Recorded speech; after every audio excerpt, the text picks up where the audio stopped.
Rock Chat with Trace. In this podcast, I'm talking to Edenbridge, a symphonic metal band from Austria. Hello, Edenbridge, and thank you for doing the podcast. Hi, Can you introduce yourselves? I'm Landal and I'm Sabine, from Edenbridge, and I'm the singer from Edenbridge. and I'm the guitar player and keyboarder. How did you first get into music? I started to play the flute when I was 6 years old, and then 1 year later started to play the piano and took lessons for 12 years, classical lessons. And in my teenage years, I learned the guitar and the bass, and then I also studied electric guitar. And yeah, this is pretty much the story of learning the instruments.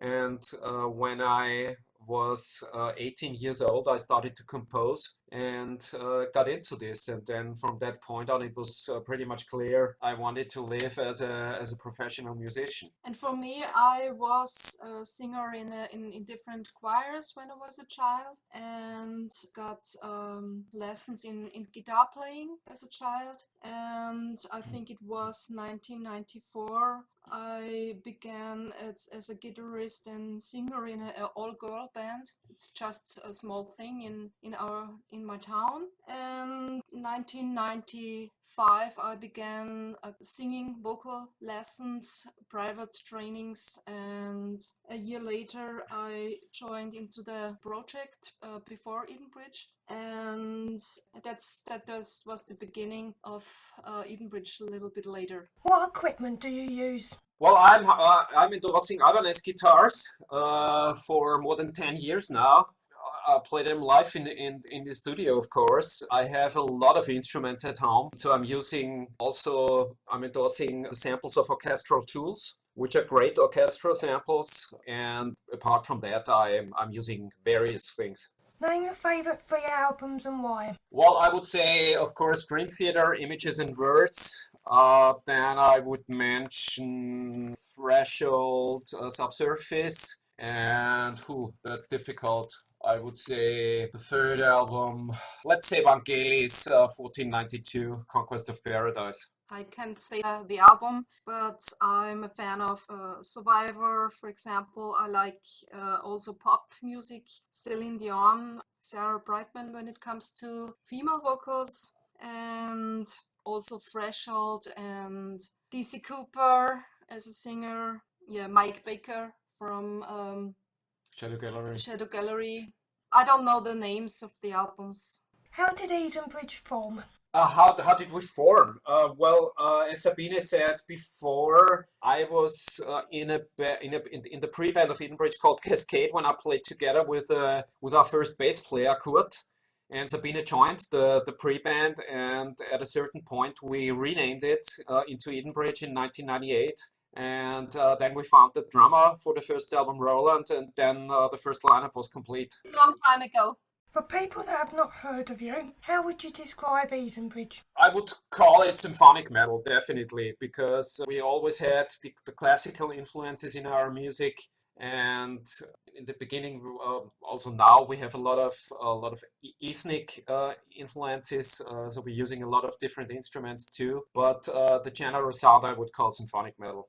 The latest album is a compilation album, bringing together albums 5 to 10. How did you choose the songs? Well, the songs were chosen by the fans, to be honest, which is a good idea because we also did this on the Chronicles of Eden Part 1 in 2007, and fans liked it, that they could be a part of the album. And now we did it again, and the good thing was that we wouldn't have chosen too differently to what the fans have chosen. So it's primarily, I would say, the hit songs, which were chosen, and also the epic ones. And we added 3 rarities from the past, and also we did 3 previously unreleased versions, primarily acoustic versions of the songs to include. So there's also something new.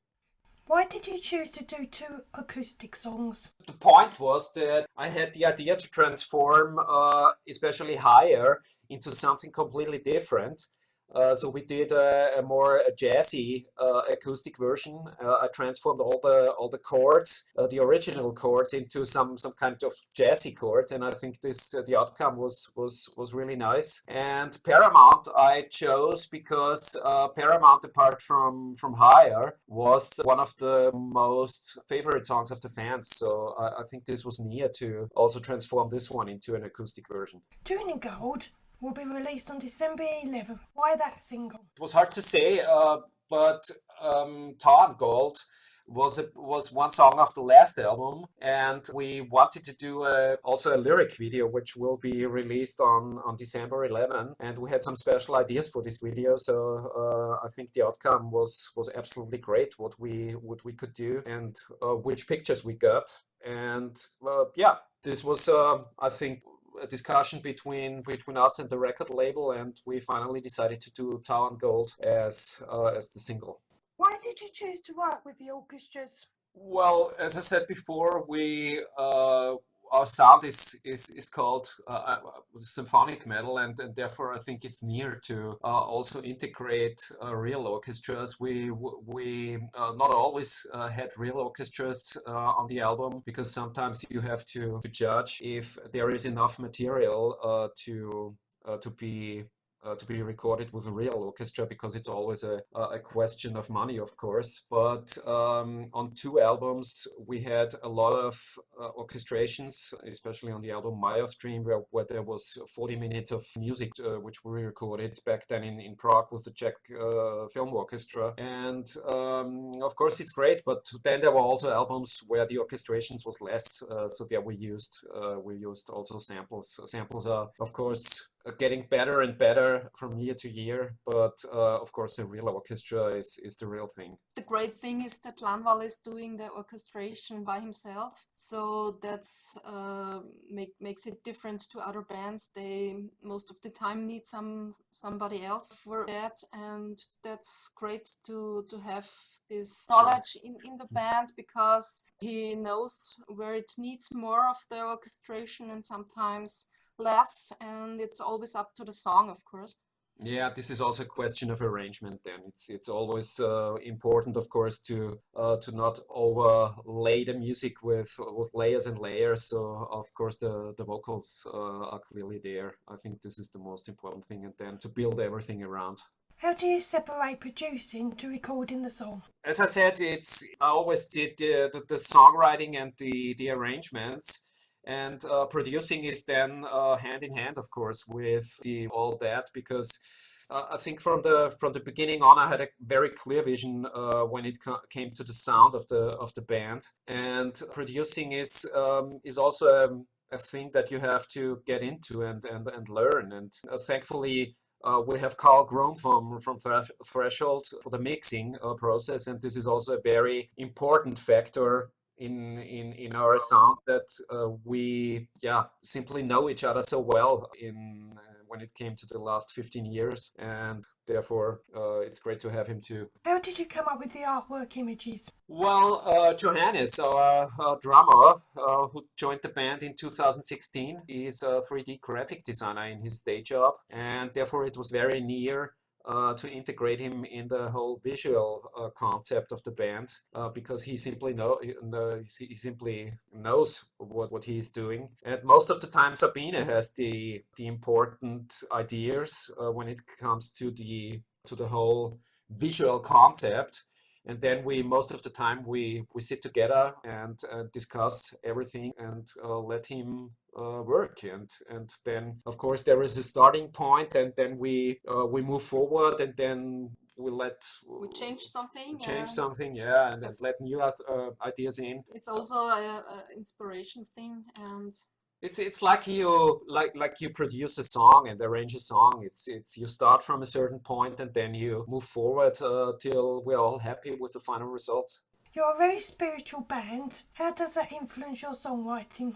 I think we're spiritual persons, and we make up our mind what's going on the world and what is going behind, what you cannot see maybe, what you can feel. And if you're open to all these energies, we are also open to creative process, and I think we are open-minded to influences, to different cultures, and if you are open, then you always get also inspiration. And that was for the last album. I had spiritual inspirations years ago, and I had a deep connection to the name Aurora, from Aurora Borealis, and I didn't know why it comes from and why it was here, but I felt it's a very deep connection into my heart. And this time, when it comes to this cover artwork, I had the inspiration to come back to this feeling, and it needs this green in the on the cover, and it means a bit the Aurora Borealis. And for me, it's something to awakening. What can fans expect if they see you in concert? Well, I think an energy-laden show. We like to move a lot on stage, and it always depends, of course, in which context we are touring. If we can bring more stage elements with us, or if we, of course, when we on the road with the plane, when we play in Asia, of course, that's a bit more difficult. But the most important thing are the songs themselves, I would say, and to bring those songs to life on stage. I would say we are a bit more guitar driven, of course, when it comes to our live sound. And I think the samples and the keyboards are a bit more on the back, and because we don't have the orchestra with us the yeah, most time. this too. And yeah, I would say that's the point. Who would you most like to tour with and why? Well, it's a difficult question. I mean, when it comes to make maybe our sound more popular among pretty similar bands, of course, Nightwish Within Temptation would be those bands which we would benefit most of it. But when it comes to of course bands we absolutely like, I would say Threshold is of course the band which we would have a lot of fun on tour, because this is I think because we love the music and we love the like music, the people. yeah, We know each other. but I would say there are a couple of bands which would be great to tour with. Where in the world would you most like to tour? Difficult. I mean, we always love to tour in Asia because the fans are simply great there. We've been in China last year for 4 shows, and we had our biggest show there in front of 30,000 people. But I think it's always up to the people, and also to the club, of course. The menu, definitely. But I could imagine South America would be great too, because Sabine and I were there when Sabine were invited by Edu Falaschi and his DVD recording show, recording the Angra album Temple of Shadows last year. That was great. But yeah, I think there are many countries. What can fans expect from Edenbridge in 2021? Not very much, because we were supposed to tour in 2021, and I mean the Chronicles of Eden Part 2 album comes out on 15th of January, but I don't believe that we will be a lot on stage in 21, because we shifted everything to 2022, and then also our 11th studio album will be out in conjunction with the tour. We are looking going on the world. Yeah, and it will be, most of the year will be studio work, I think. Anything else you want to mention? Not a lot. Yeah, you had great questions, so yeah, I think everything is pretty much. It would be great if people gave us their reaction, how they like the new album, the compilation. Yeah, and hopefully they like it. Yeah, definitely. Edenbridge are releasing a compilation, The Chronicles of Eden Part 2, on 15th of January 2021, and I'd like to thank Edenbridge for joining me on Rock Chat with Trace. Thank you. Thank you.